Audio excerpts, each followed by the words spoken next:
नमस्कार, मॅक्स महाराष्ट्रामध्ये तुमचं सर्वांचं स्वागत। मी संतोष सोनवणे।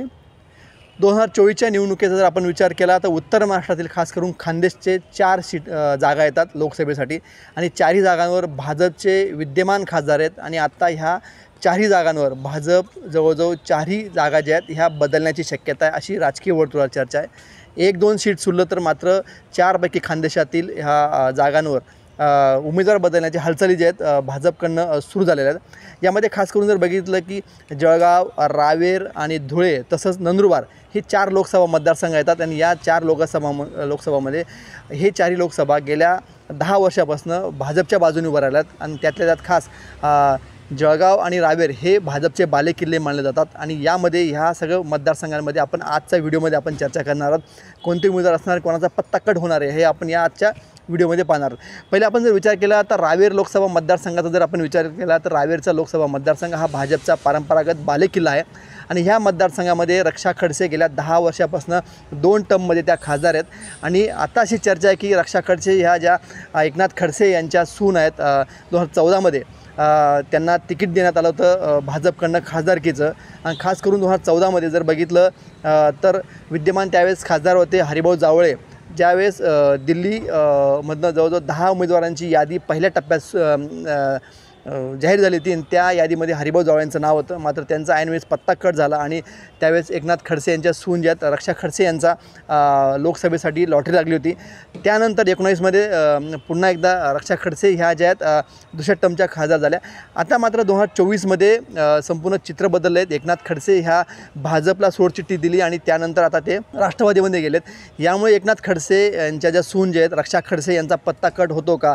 कारण अंतर्गत जर बघितलं की भाजपच्या अंतर्गत गोटातनं भाजपचेच काही जे नेते आहेत तसंच काही कार्यकर्ते आहेत यांचा विरोध जे आहेत रक्षा खडसेंना होताना दिसतोय। कारण आपण जर बघितलं की अशी एक चर्चा आहे जे गिरीश महाजन जे आहेत ग्रामविकास मंत्री जे भाजपचे मेन नेते सध्या महाराष्ट्रामध्ये आहेत, गिरीश महाजन जे संकटमोचक आपण म्हणतो, गिरीश महाजन जे आहेत त्यांना रावेरची लोकसभेची उमेदवारी मिळू शकते अशी एक चर्चा आहे। कारण रावेर लोकसभेमध्ये त्यांचा जो जामनेर मतदारसंघ जो आहे तो जामनेर मतदारसंघ हा रावेरमध्ये येतो आणि गिरीश महाजन यांचं बरंचसं वलय जे आहे जळगाव जिल्ह्यामध्ये खास करून उत्तर महाराष्ट्रामध्ये, त्याच्यामुळे एक नवीन रणनीती जी आहेत भाजपमध्ये आखली होते की वरिष्ठ मंत्र्यांना तसंच जे चर्चेतले चेहरे आहेत यांना उमेदवारी द्यावी असा एक चर्चा आहे। त्यामुळे गिरीश महाजन यांचं नाव जे पुढे येतं। नेमकं गिरीश महाजन यांना उमेदवारी दिली तर त्याचा भाजप नेमकं कशाप्रकारे त्यांचा इतर ठिकाणी वापर करणार आहेत? कारण गिरीश महाजन हे एक संकटमोचक म्हणलं जातात कारण महाराष्ट्रभर त्यांच्या अनेक उमेदवार निवडून याची जबाबदारी गिरीश महाजनवर असते आणि गिरीश महाजन नेमकं त्यांना उमेदवारी देतात का? दुसरं जर बघितलं गिरीश महाजन तसं बघायला गेलं तर लोकसभेसाठी इच्छुक नाही आहेत कारण त्यांना राज्यातच राहण्यामध्ये रस आहे। कारण राज्याचं राजकारण त्यांना बऱ्यापैकी कळतं। दिल्ली जर गेलं तर त्यांच्या बऱ्याचशा गोष्टी ज्या आहेत त्या ऑटोमॅटिक थांबतील असं एक राजकीय वर्तुळात चर्चा आहे। कारण गिरीश महाजनची इच्छा नाही आहे। मात्र दुसरे उमेदवार जर बघितलं की एक रक्षा खडसेंना जर उमेदवार जर मिळाली नाही किंवा रक्षा खडसेंना जर पत्ता कट केला तर रक्षा खडसे ह्या दुसऱ्या पक्षांतर करून दुसरीकडे उमेदवारी जाऊ शकतात अशी एक शक्यता जी वर्तवली। कारण रक्षा खडसेचं वलय जे गेल्या 10 वर्षापासून जर बघितलं की त्यांचे बऱ्यापैकी नावाला त्यांनी स्वतःचं वलय निर्माण केलेलं आहे। गेल्या 10 वर्षापासून त्यांच्यावर कुठल्या स्वरूपाचा आरोप नाही आहे। त्यांचं काम बऱ्यापैकी 6 मतदारसंघ जर विदर्भ जर बघितलं, विदर्भ आणि जळगाव जिल्ह्यातील काही मतदारसंघामध्ये त्यांच्या बऱ्यापैकी नाव आहे, जनसंपर्क त्यांचा आहे। त्यांचा पत्ता कसा कट करावा हा भाजप समोरसुद्धा एक मोठा प्रश्न आहे।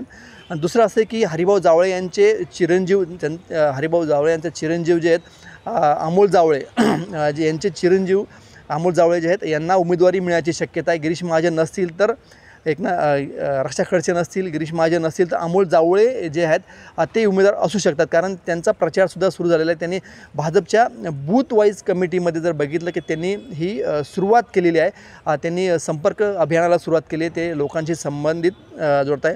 कारण 2014मध्ये जसे हरिभाऊ जावळेंचं तिकीट कापलं आणि रक्षा खडसेंना दिलं गेलं त्याच पद्धतीचं राजकारण करायचं भाजप करू शकतं का? कारण रक्षा खडसेंचं तिकीट कापून हरिभाऊ जावळेंचे जे चिरंजीव आहेत अमोल जावळे यांना देऊ शकतात अशी एक राजकीय वर्तुळामध्ये चर्चा आहे। यामुळे रावेर मतदारसंघ जर बघितला भाजपचा अगोदरपासून बालेकिल्ला आहे आणि भाजपची सीट जी लेवा बहुल उमेदवार इथं निवडून येतो, लेवा समाजाचा एकमेव भारतातला हा जो आहे की हा मतदारसंघ, त्यामुळे लेवा समाज इथे त्यांचा उमेदवार देत असतात। एकंदरीत आताचं राजकीय परिस्थिती संपूर्ण बदलली आहे। गिरीश महाजन हे वेगळ्या समाजात येतात तसंच अशी एक चर्चा आहे। त्याच्यामुळे हा इथे उमेदवारी बदलतं ही एक चर्चा. दुसऱ्या उमेदवाराचं नाव जे आहेत रावेरमध्ये जे आहेत डॉक्टर केतकी पाटील, जे काँग्रेसचे उपाध्यक्ष माजी खासदार डॉक्टर उल्हास पाटील यांच्या कन्या आहेत, त्यांचासुद्धा संपर्क सुरू आहे आणि त्यांनासुद्धा उमेदवारी मिळू शकते अशी एक चर्चा आहे. कारण त्यांनी थेट म्हटलं की मला जर ही भाजपने उमेदवारी दिली, काँग्रेसकडनं इच्छुक नाही आहेत, मात्र भाजपकडनं ते इच्छुक आहेत, त्यांना माहिती आहे काँग्रेसचा इथं उमेदवार निवडून येऊ शकत नाही, अशी परिस्थिती भाजपची आहे. अशी परिस्थिती आहे. कारण भाजपचा बालेकिल्ला असल्यामुळे केतकी पाटील ह्या भाजपकडनं इच्छुक आहेत. त्यांनी ही निवडणूकसुद्धा म्हटलं की मला भाजपने तिकीट दिली तर निवडून येऊ, मला मी उभी राहू शकते असं एक. मात्र किती त्यांना पक्ष संधी देतं हा एक महत्त्वाचा विषय. एकंदरीत चित्र जर बघितलं की रावेरनंतर जळगाव लोकसभा मतदारसंघ आहे, तर जळगाव लोकसभा मतदारसंघ हा नेहमी मराठा बहुल मतदारसंघ आहे आणि इथे नेहमी मराठा समाजाचा उमेदवार लोकसभेसाठी उभा असतो आणि या ठिकाणी भाजपचा बालेकिल्ला आहे. प्रतिकूल परिस्थितीतसुद्धा भाजप ह्या मतदारसंघामध्ये निवडून येत असतो. विद्यमान खासदार जर बघितलं की विद्यमान खासदार जे आहेत इथे उन्मेष पाटील आहेत. उन्मेष पाटील यांची उमेदवारी गेल्या 2019मध्ये देण्यात आली होती. त्यांना ऐनवेळी उमेदवारी देण्यात आली होती. कारण त्यावेळी जर बघितलं राजकीय चित्र, नाना पाटील जे 10 वर्ष खासदार होते त्यांचा पत्ता कट करून स्मिता वाघ जे आहेत भाजपच्या कोर कमिटीमधल्या होत्या, आमदार होत्या, त्यांना देण्यात आलं. त्यानंतर त्यांचा पत्ता कट करून उन्मेष पाटील यांना ही उमेदवारी देण्यात आली आणि त्यांना निवडून आणण्यात आलं आणि उन्मेष पाटीलने मोठ्या फरकाने निवडणूक लढवली होती.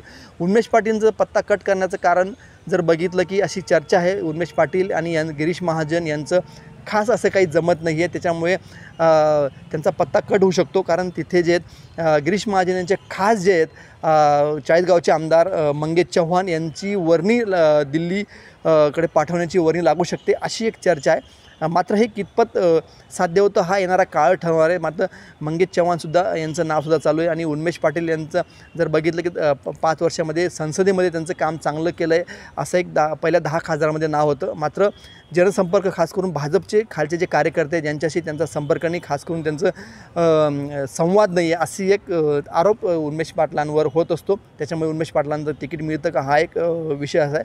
दुसरं असं की ह्याच मतदारसंघासाठी जळगावसाठी मुंबई बॉम्बस्फोटाचे जे सरकारी वकील होते ॲडव्होकेट उज्ज्वल निकम यांचंसुद्धा नाव मध्यंतरी चर्चेत आलं होतं आणि जर बघितलं की त्यांचं नाव चर्चेत आलं असताना दुसरीकडे त्यांचे पुतणे जे आहेत रोहित निकम यांचंसुद्धा नाव लोकसभेसाठी घेण्यात येतं. त्यांनीसुद्धा भाजपमध्ये नुकताच प्रवेश केला.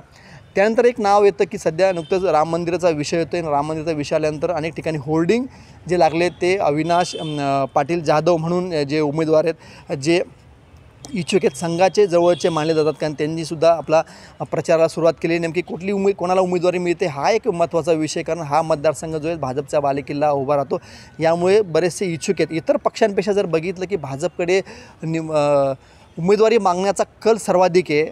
मात्र आत्तापर्यंत जर बघितलं की काँग्रेस, राष्ट्रवादी काँग्रेस आणि शिंदे गटाकडनं खास करून कोणी उमेदवारी एवढी मागितली नाही. फक्त शिंदे गटाने काल एक असं म्हटलं की आम्ही याच्यावर दावेदारी लोकसभेसाठी करू, आमचा उमेदवार तयार आहे आणि कारण आमचं प्राबल्य ह्या मतदारसंघामध्ये जास्त शिंदे गटाने असं म्हटलेलं आहे.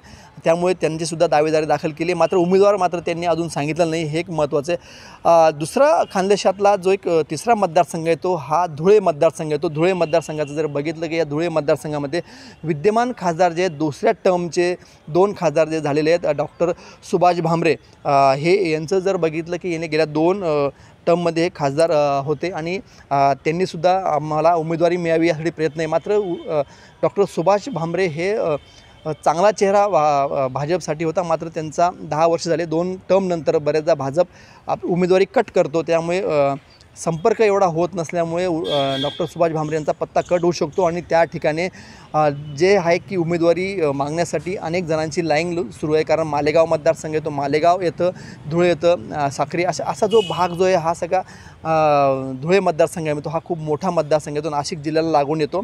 नाशिक, धुळे आणि नंदुरबार अशा काही मतदारसंघामध्ये हा मतदारसंघ हा विस्तारलेला आहे. आणि यामध्ये जर बघितलं की जर समजा डॉक्टर सुभाष भामरेनं तिकीट कट केलं तर गुजरातचे भाजपचे प्रदेशाध्यक्ष जे आहेत CR पाटील यांच्या कन्या म्हणजे धरती देवरे जे आहेत त्यासुद्धा उमेदवारीसाठी इच्छुक आहेत. कारण त्यांचा प्रचार जर बघितलं की बागलाण नाशिक जिल्ह्यामध्ये तसंच मालेगाव आणि धुळ्यामध्ये सुरू आहे. ते विद्यमान सध्या जिल्हा परिषदच्या अध्यक्ष आहेत धरती देवरे म्हणून जे आहेत त्यांचीसुद्धा इच्छा आहे की लोकसभेसाठी निवडणूक लढवावी. कारण थेट CR पाटीलांचं जर बघितलं की ते सुरत आणि त्या तिकडच्या पट्ट्यामध्ये खास करून भाजपमध्ये त्यांचं मोठं वलय आणि यांच्या जवळच्या आहेत, मोदींच्या जवळच्या, म्हणून त्यांनासुद्धा उमेदवारी मिळू शकते अशी एक चर्चा आहे. आणि त्यांनी प्रचारालासुद्धा सुरुवात केली, आपल्या पद्धतीने सुरू केली.